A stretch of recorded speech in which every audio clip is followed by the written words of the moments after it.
kasihi Kau dengan kasih Tuhan.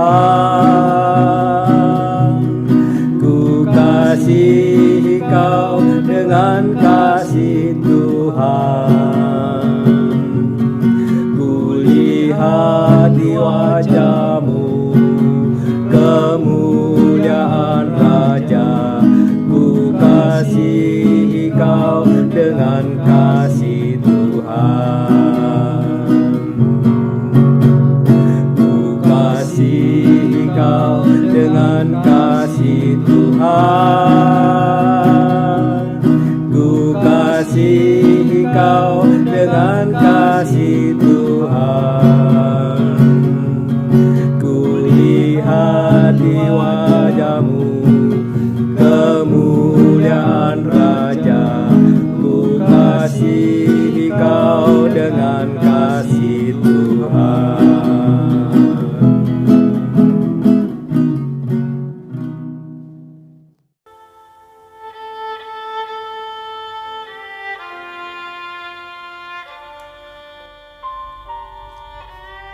Shalom, selamat pagi. Sate pagi hari ini berjudul Tak Tersembunyi Kuasa Tuhan. Afshin Javid adalah seorang pemuda Iran yang bergabung dengan kelompok garis keras dan merelakan dirinya mati demi agamanya. Ia berusaha memasuki Amerika, namun tertangkap di Malaysia karena menggunakan identitas palsu. Di penjara, ia bertemu dengan Yesus ketika Yesus melepaskannya dari serangan roh jahat. Pertemuan ini menjadi awal dari kebingungannya tentang sosok pribadi yang ia sembah.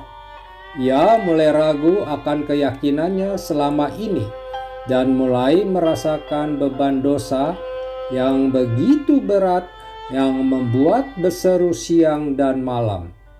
Tiba-tiba di dalam doanya, ia merasakan jamahan di pundaknya dan dalam sekejap ia merasakan bebannya terlepas. Ia berseru, "Siapakah Engkau, Tuhan, yang telah mengampuniku?" Lalu sebuah suara berkata, "Akulah Yesus, akulah jalan dan kebenaran dan hidup."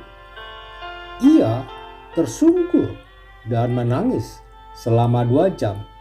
Ia merasakan kebahagiaan namun juga kemarahan dan berkata, "Mereka mengajari saya bahwa pribadi ini adalah pribadi yang benar, namun ternyata bukan yang layak disembah."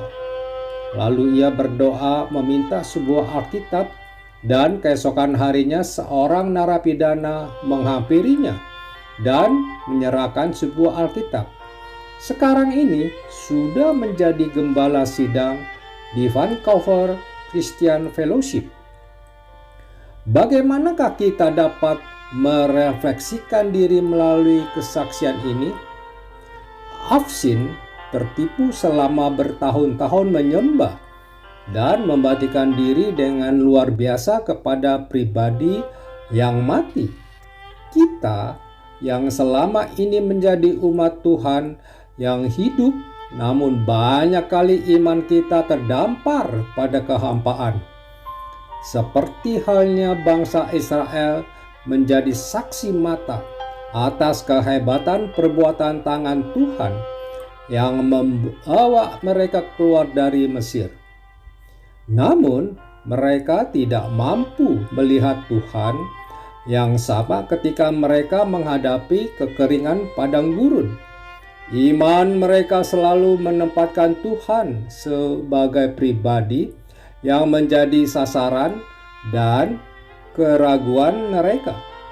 Berbeda dengan Ayub yang berkata, "Engkau berbicara seperti perempuan gila.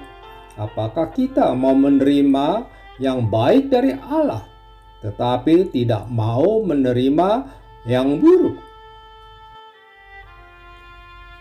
Bangsa Israel begitu mudah memuji kebesaran Tuhan ketika segala sesuatu berjalan dengan indah, semudah mereka meragukan Tuhan ketika beban berat mulai menghadap.